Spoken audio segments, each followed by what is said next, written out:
Number 5. The Warner Brothers Jungle Habitat. Originally opening on July 19th of 1972, this park closed its doors by 1976, which is a really bad timeline for a theme park that was technically never completed. The first time Jungle Habitat made headlines was only months after it first opened for business, when an Israeli tourist named Abraham Levy was riding through the safari in a taxi cab and decided to roll down the window to get a better look at some of the animals roaming about. 2 lions attacked the car and mauled the 26-year-old tourist, causing lacerations to his face and shoulder. He took credit for the harm, citing his own foolishness, which helped to dodge a media onslaught. Well, for the most part. By the end of the year, reports of animals escaping into the wilds of West Milford were far too many in volume to be ignored. Besides sightings of harmless animals like peacocks, there were rumors spreading about dangerous animals such as a pack of wolves and a lion being sighted along local roads. These sentiments, voiced 28 years ago, are identical to the rumors still running rampant today.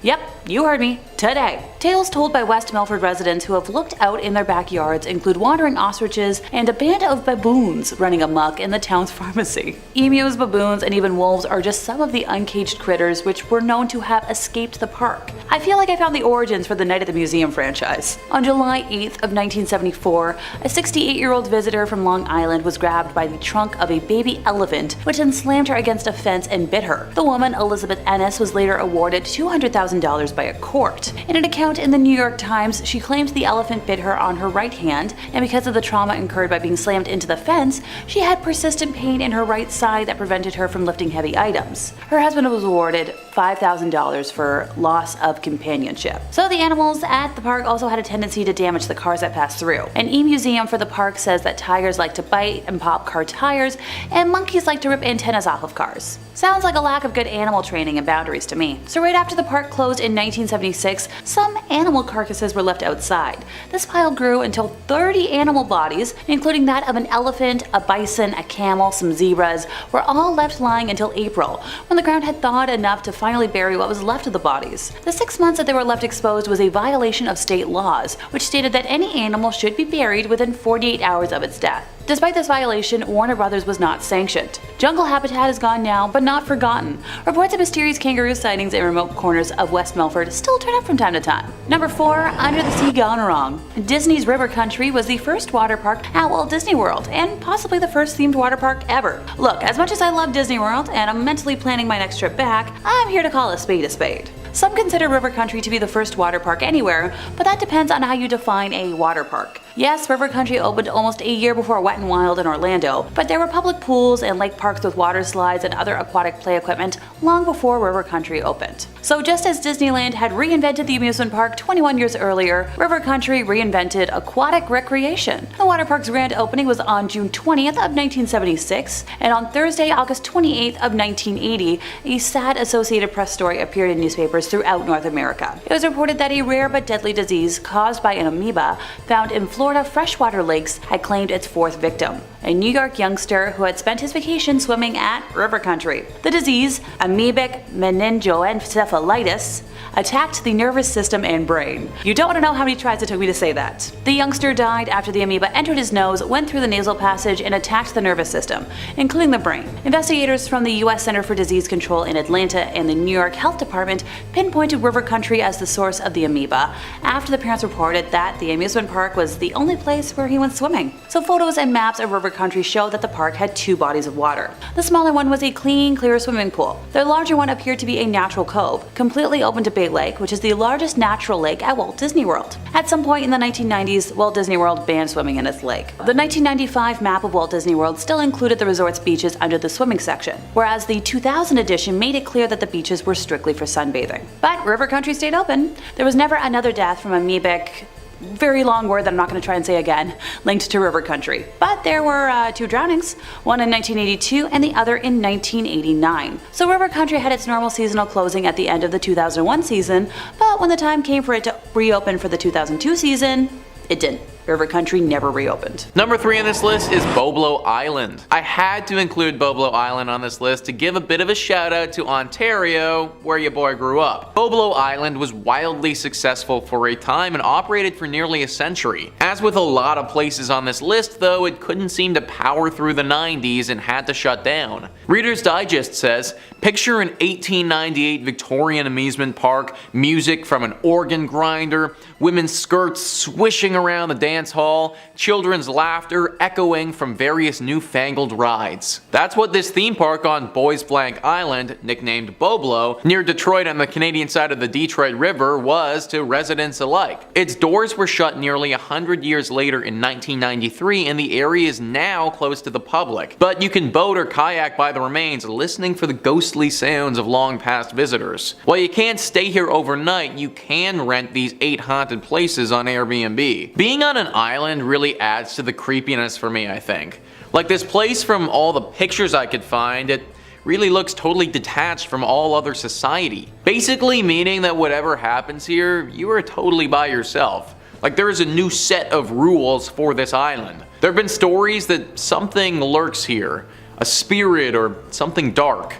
Be very careful if you ever go to Bobo Island. Number 2 on this list is Pryyot Amusement Park. Pryyot is a town that we've talked a lot about on this channel already. In fact, it was recently featured in a video where we looked at the top 5 mysterious towns that are completely abandoned. Pryyot is a ghost town in northern Ukraine and near the Ukrainian and Belarus border. It was named after the nearby river Pryyot and was founded in 1970. Right in the town is a small amusement park that once looked quite fun and had plans to grow into a big Ukrainian park that people might flock to. Those dreams were never realized though, and now it sits in complete and utter disarray. Those dreams were never realized because of the horrible accident that occurred in 1986. You see, the town of Pryyot was basically established to serve the Chernobyl nuclear power plant. When it was first built, it was a closed town basically only for the workers of this place, but it grew and grew as time went on, and at its height had a population of just under 50,000 people. I don't need to go into too much detail about the accident as a whole, because I imagine that you guys are all pretty aware. But basically, this was the worst accident of this nature in human history, and for all our sakes, we need to hope that it never happens again. The radiation damage was absolutely massive, and right after it happened, the entire town of Pryyot had to be evacuated. That, of course, has left the amusement park, right in the middle of this town, completely abandoned as well. Not a lot of people have gone to this town or park since this incident occurred. For a long time, it wasn't safe to set foot within a set radius of the blast. Those who have been brave or foolish enough to set foot into this town and explore the amusement park have reported some strange and scary findings. Rumor has it that some sort of entity lives there. Something dark and evil calling this abandoned place home. A nasty and sinister entity that doesn't like to be disturbed. There have been talks of this being some type of shadow creature or potentially a beast, like a werewolf of sorts. Either way, the people who visit this place feel an overwhelming sense of dread when they're there. They also feel as if they're unwelcome, like they entered somebody's home who doesn't want them there. There are multiple reasons why this amusement park is abandoned, so I'd stay away if I was you. And finally, number 1 on this list is Six Flags. Now, I don't mean Six Flags as a chain or anything like that. There's 23 different Six Flags in the United States, and not all of them are haunted. One in particular, though, is currently out of commission, abandoned, and definitely a spot you shouldn't go to. All the Rooms writes, this Six Flags fell out of business following serious damage from Hurricane Katrina in 2005. The park opened in 2000 and was only operating for a few years before suffering significantly during the hurricane, which displaced 20,000 people and killed nearly 2,000 people. The park closed after Hurricane Katrina, and there wasn't enough funding for repairs, so it fell into further decay over the last few years. To this day, there's still an eerie sign at the entrance to the park that says closed for the storm. It's an apocalyptic site which has been taken advantage of by Hollywood and used for films such as Jurassic World and Dawn of Planet of the Apes. These filmmakers are way braver than I would be, because I would not want to be setting foot on those grounds. The people who have been here all seem to think that something paranormal is going on. Phantom noises echoing throughout throughout the park, and other random bodiless sounds are heard all the time. Similarly to a lot of the other things on this list, there is a massive overhanging feeling of dread. The air is thick with it, and you can almost taste the discomfort. No one has reported being attacked here, but it seems like that's only a matter of time if people keep going. The mayor of New Orleans is currently looking at demolishing this park, which, in my opinion, probably for the best. Kicking us off in 5th place, we have water park troubles. This tale takes place at Schlitterbahn, which is a theme park owned by Cedar Fair in Texas on the Raging Rapids portion of the Lazy River. Our narrator Vanessa and her friends didn't expect anything intense from the ride. They were all just, looking forward to relaxing, watching the water go by, enjoying the scenery. As expected, the ride wasn't super intense whatsoever at first, until it hit a patch of white water, and because of the angle that the raft hit the bump, Vanessa and her companions were launched into the river. Nope, that's not supposed to be part of the ride.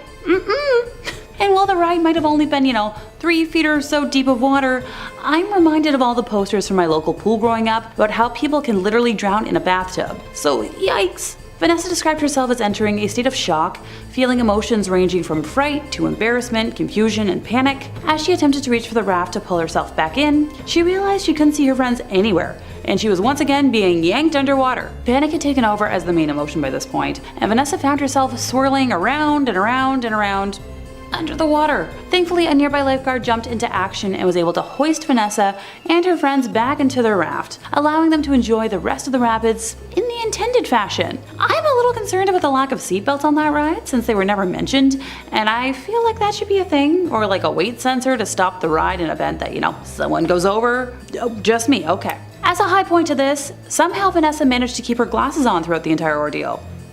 Go Vanessa! In 4th place, we have an urban legend from Canada's Wonderland. Time to move on to a Cedar Fair park that's a little closer to home. As someone who spends most of September through December at Canada's Wonderland every year, I just knew I had to include this ghost story in today's list. While Wonderland might be home to the scariest of scary monsters every October, the iconic Wonder Mountain is actually home to a ghostly spirit all year round. Construction of the iconic theme park happened between 1979 until 1981, with construction of the mountain alone involving a dozen local companies under Cincinnati engineer Curtis D. Summers. Now, while we don't know the name of our victim, one of the construction workers who was working on Wonder Mountain passed on the job, and for the most part, the details of his passing and specifics have been kept pretty secret. I tried. I promise I tried. This ghostie haunts the mountain to this day, specifically the Thunder Run ride. If the ride operators don't greet the area with good morning and good night at the beginning and the end of each operating day, the ride will malfunction and cease operations until given the proper respect. Honestly, I'm all for inviting the ghost to roam the park during Halloween haunt. What's the worst that could happen? An actual ghost over in Ghostly Pines or Spirit Manor would be so much fun to see. Oh, just my own opinion again?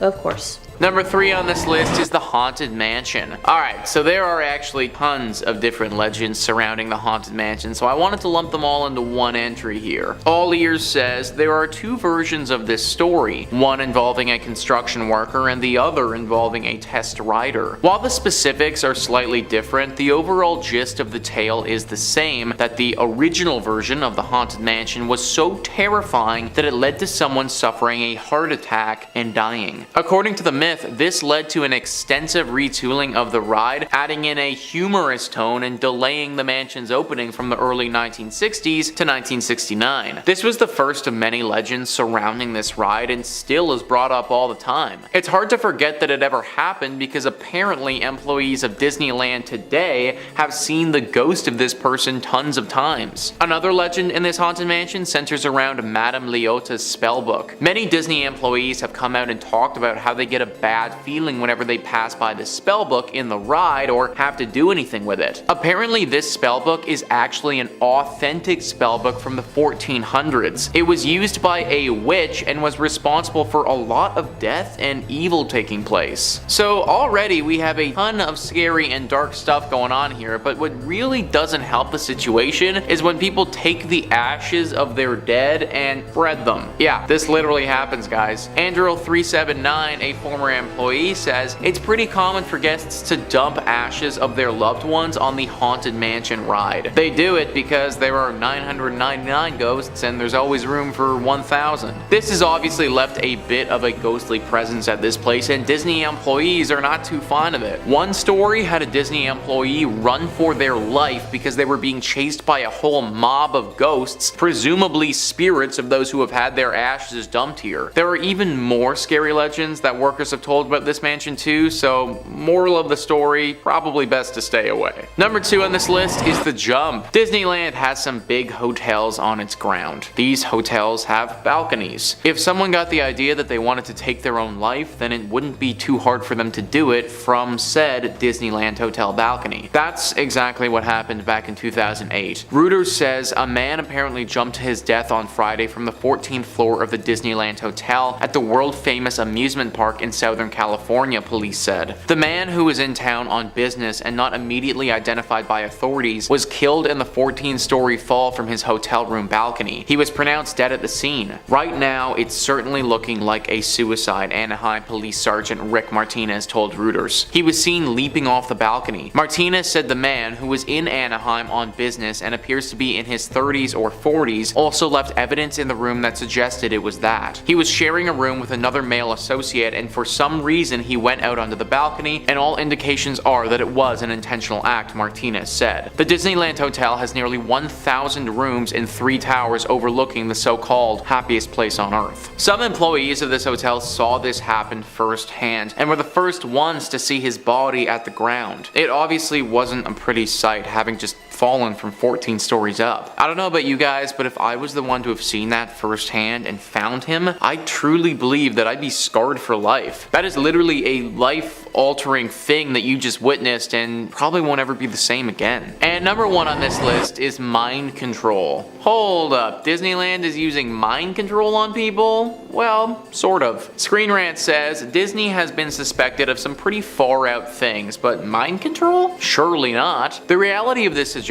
is a little bit more plausible than one might first think. Some call it mind control, but Disney calls it immersion. Forced perspective and other visual tricks are common, but it's the smellitzers that truly sell the illusion. These little devices pump the parks full of smells appropriate to their placed environments and can smell like anything from popcorn to pirate water. A secret yet surprisingly effective way to keep guests entranced. Employees working here regularly have even caught themselves consistently getting fooled by these little tricks the park plays on our minds. It's not illegal what they're doing, but it's definitely pretty shady. Really pulls the curtain back on the whole operation that is Disneyland. The most magical place on earth is really nothing more than just a bunch of smoke and mirrors and really nice smells. Number 5 on this list is Atlantis Marine Park. We are headed all the way down under for this one because Atlantis Marine Park is actually in Australia. AustralianNews.com writes, Atlantis Marine Park was initially a huge success with families from WA and beyond flocking to the park to watch the live dolphin shows, swim in the pools,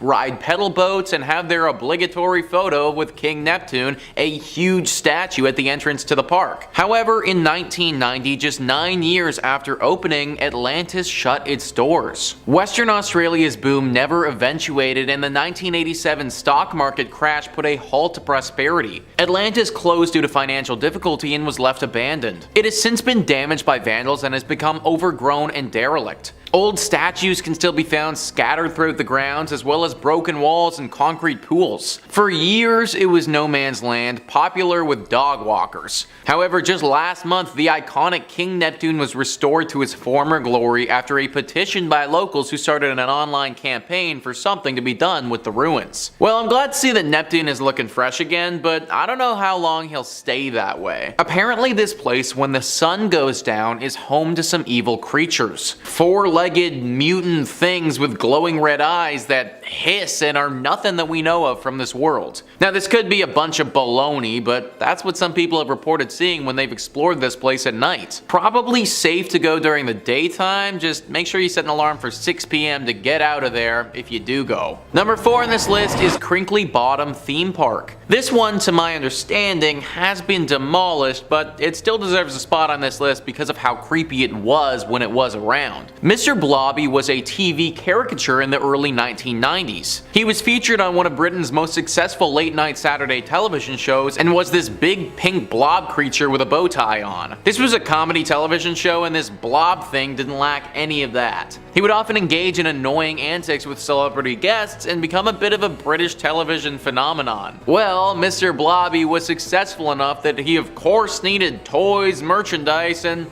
heck, while we're at it, let's give him his own amusement park. Sometimes what works well on TV doesn't always translate to a fun amusement park though.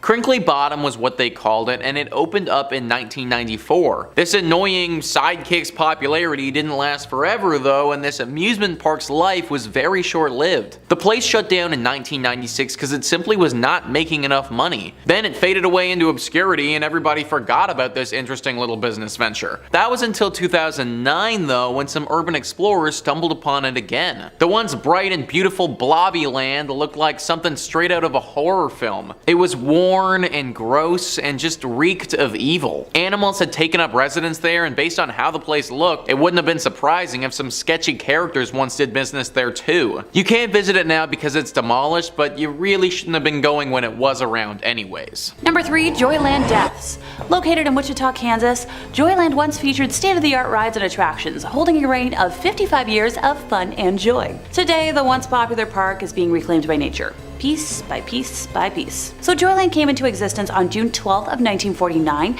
and was founded by Lester Ottaway and his sons, Herbert and Harold. Herb Ottaway had a passion for steam engines and race cars, and he refurbished both types of vehicles. By 1934, Herb had refurbished a miniature steam locomotive and cars and was traveling with them to county fairs in Kansas and Colorado. Joyland was open to give Herb's refurbished locomotive a more permanent home. As the attraction became more popular, the Ottaways eventually added a number of different rides and games to the amusement park. Lester Ottaway passed away in the mid-1950s, and his sons continued running Joyland until the early 1970s when they decided to retire. Joyland was then sold to Stanley and Margaret Nelson, who owned the park until it closed its doors in 2004. Joyland featured attractions such as a wooden roller coaster, which I love, a wacky shacky dark ride, a log jam, a sky coaster, bumper cars, a carousel, and a Ferris wheel. On April 6th of 2004, a 13-year-old girl was enjoying a Ferris wheel ride with her friends when the restraint bar holding them in came undone. The young girl fell more than 30 feet, suffering multiple head, arm, and leg injuries. The Ferris wheel was immediately closed while both private and federal investigators looked into whether everything was safe and up to code. The ride was later reopened after these investigations were wrapped up.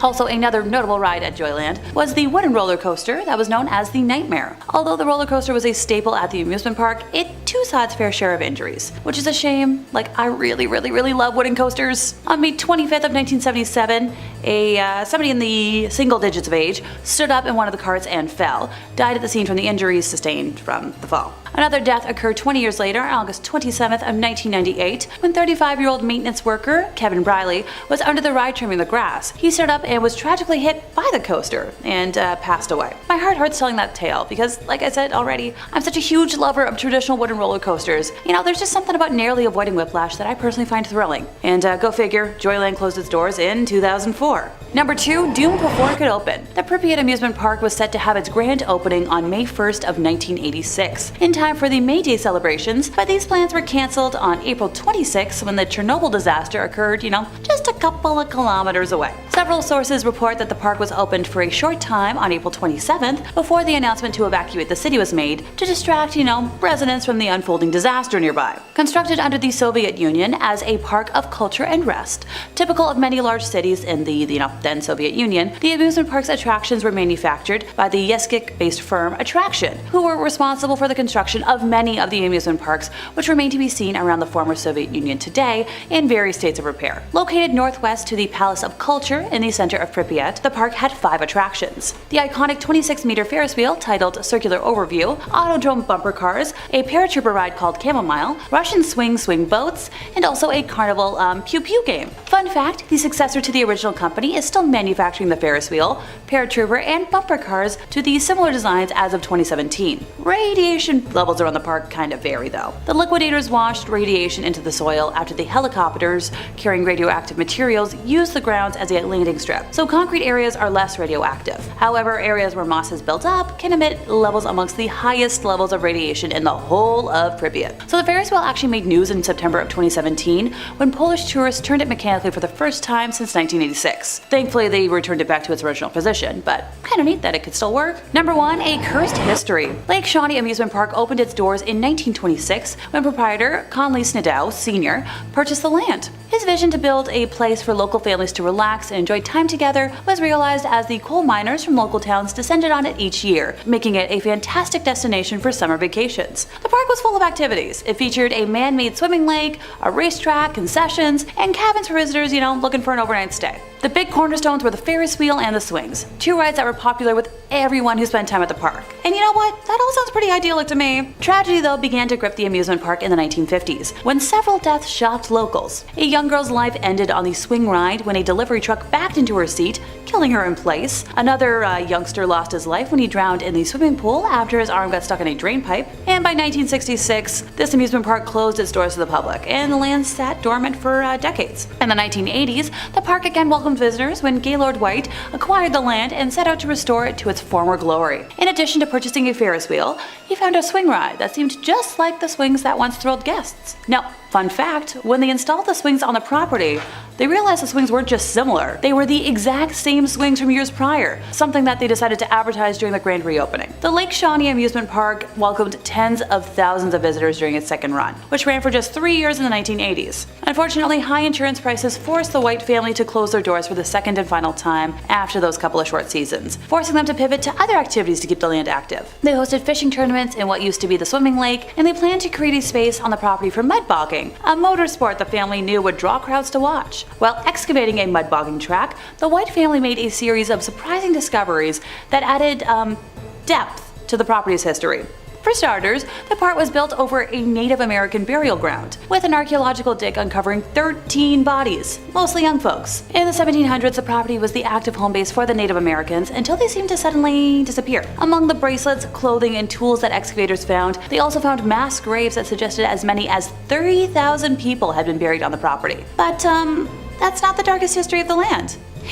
In 1783, Mitchell Clay was the first European settler to make a home in the area, which was heavily inhabited by the Shawnee Native American tribe. So while Clay was gone to town one day, the Shawnees surrounded 3 of the Clay descendants who were working in the fields. Bartley met his end first, and Tabitha, hearing the explosion, ran to her brother, where she was attacked and cut by a stabby implement. Her body was dismembered, and both of their scalps were taken by the entire group. Their brother Ezekiel was captured and burned at the stake. A historical marker on the road leading to the park commemorates their memories. One could wonder if the tragic history of the grounds is the reason for the 6 deaths that occurred at the park, eventually leading to it being closed down in 1966. And many locals, including the park's new owner, claim the park to still be haunted. Number 5 on this list is the shaky infrastructure. Whenever we go to theme parks, we all buy into the fact that these are safe. We believe in the infrastructure that they are and are led to think that these rides and these attractions are regularly monitored by safety inspectors and need to meet certain standards if they are to be ridden. Disneyland prides itself with being one of the safest parks in the world and is always talking about how they check the rides like crazy. That might just be a complete bunch of baloney though. A former employee of the Disney parks recently exposed them for doing something super sketchy with one of their rides. Andrew379 says, used to work at Splash Mountain and one time the ceiling collapsed on the logs with guests in it. They just put a tarp over the hole and kept running the ride. I never rode it again after that. Now I'm no expert on safety precautions, but you would have to imagine that tossing a tarp over a gaping hole probably isn't gonna fit the bill. Now I don't think that anyone went on to get injured while riding this ride afterwards, so that's a positive, but it definitely calls some things into question. Like now that I know Disney does stuff like this, you gotta wonder about all the other rides they have at their parks. How many times throughout the history of Disneyland did they have a ride run when it probably shouldn't have been? Were there any borderline times where they should have just let the ride be and pushed it too far? How many times do they cover up little things like this? All important and pertinent questions if you ever want to see me riding another Disneyland ride ever again. In place, we have the Joyland deaths. Located in Wichita, Kansas, Joyland once featured state-of-the-art rides and attractions, holding a reign of 55 years of fun and joy.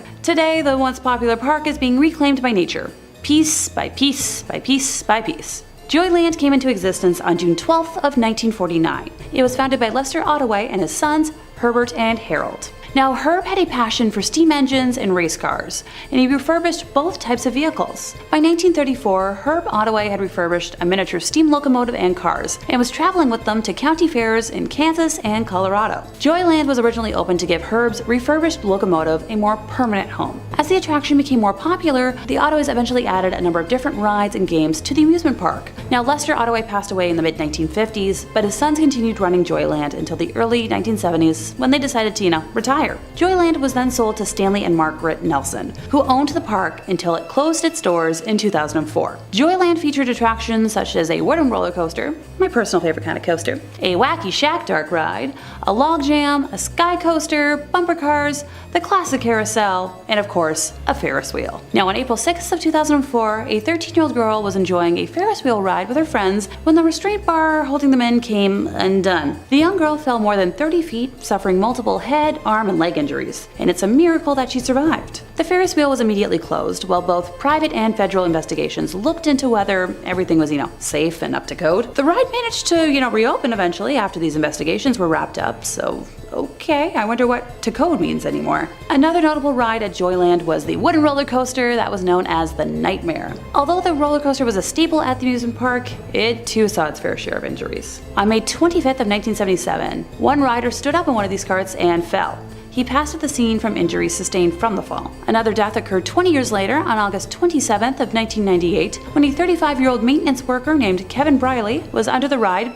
trimming the grass. He stood up and was tragically hit by the roller coaster. He also died at the scene from his injuries. My heart hurts telling that tale because I'm such a huge lover of traditional wooden roller coasters. There's just something about narrowly avoiding whiplash that I personally find thrilling. Joyland closed its doors in 2004. Maybe it might be worth, a little urban exploration. In first place, time to visit the ghosts of the Enchanted Forest. The whimsical 20-acre amusement park was built in an Oregon forest and boasted handcrafted attractions like Storybook Lane and Toftville Western Town, along with rides like the Ice Cream Mountain bobsled roller coaster and a big timber log ride. Sounds pretty magical, right? Yeah, that all depends on who you ask. Though many folks experience nothing more than a charming park, other more normal experiences are definitely not in line with a regular amusement park. For many, a visit to the Enchanted Forest can be a supernatural phenomenon, and I know I'd be happy either way. I love all things fantastical and wonderful and whimsical, but also spooky. Tales of employees feeling a ghostly presence on attractions like the Haunted House and Challenge of Mondor ride caught my eye while doing research for today. The story of Enchanted Forest starts with Roger Toft, the park's creator, who spent every last penny he had to make his passion project come to life in 1971. His granddaughter, Ashley Toft, is now the park's general manager, and while she claims she's personally never experienced any supernatural phenomena on the Haunted House, she did admit that the attraction makes her feel anxious and overwhelmed. While guiding a group of experienced paranormal experts through the attraction, she led them directly to a cold spot that could be attributed to an otherworldly presence. As much as I understand the stigma of not wanting to believe in ghosts, that's a coincidence I can't just ignore. Challenge of Mondor ride operator Chris Dunn has since told a tale of an inexplicable encounter that he experienced one morning in 2016 while prepping the wizard-themed target aiming attraction for the day. He explained how he heard footsteps behind him, but turned around. No one there. Mere seconds after hearing the footsteps, he described being hit with a strange energy throughout his body, one that made him dizzy and gave him a horrible case of chills. Now later in the day, the same thing happened, but with more intensity. He took photos of the ride not in operation and captured images of what looks to be an orb that changes shapes in 3 sequential photos. The 2 of the investigators I mentioned before were granted permission to spend a night unsupervised at the park and experience the chilling energy and the Challenge of Mondor and managed to communicate with a spirit in the haunted house. Notice how I haven't mentioned a park tragedy yet as the cause for anything? That's because, unlike the other places on this list, there wasn't one. The haunted house was built during the original construction along with the rest of attractions, and Challenge of Mondor was constructed in 2006. Time to borrow that time machine I've been asking the powers that be for, and travel on back. In August of 1846, Oregon settlers and indigenous tribes of the Willamette Valley fought a terrible battle in present-day Salem, known as Battle Creek. The theory most people believe is that the energy could be the cause of the manifestation in the theme park, which was built in close proximity to the gruesome fight. You let me know what you think down in the comments.